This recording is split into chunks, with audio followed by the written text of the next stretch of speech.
Tonight, we are surveying the deteriorating situation in the Middle East, from the Red Sea to Gaza to Iran.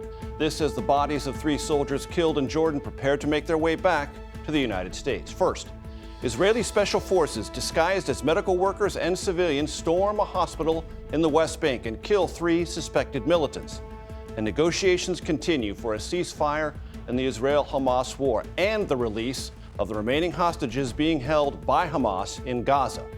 Plus, CBS News is over the Red Sea with the U.S. Navy as it protects American interests in the region, including from attacks by Iranian-backed Houthi militia. Norah is on board a surveillance plane with the commander of the U.S. Fifth Fleet and Naval Forces Central Command as they gather intelligence. But we begin tonight with President Biden saying he's decided on the U.S. response to a drone attack that killed those 3 U.S. service members. The president said he holds Iran responsible, but warns that the world does not need a wider conflict in the Middle East. CBS's David Martin is at the Pentagon with the military options and their potential fallout. President Biden told reporters he has made up his mind how to retaliate for the drone attack which killed 3 American soldiers in Jordan.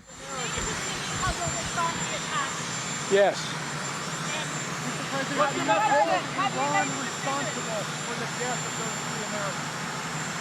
I do hold them responsible in the sense that they're supplying the weapons to the people who did it. In an apparent attempt to head off U.S. airstrikes, the Iranian-backed militia the U.S. blames for Sunday's deadly attack announced it was suspending military operations against American forces. The Pentagon spokesman responded by noting there have been 3 more attacks on U.S. troops since the drone strike in Jordan. I don't think we could be any more clear that we have called on the Iranian proxy groups to stop their attacks. They have not, and so we will respond in a time and manner of our choosing. The U.S. military is rushing additional air defenses to that base in Jordan, which officials acknowledge had not been as well protected against drone attack as American troop locations across the border in Iraq and Syria. Sunday was the first time the outpost, known as Tower 22, had been attacked.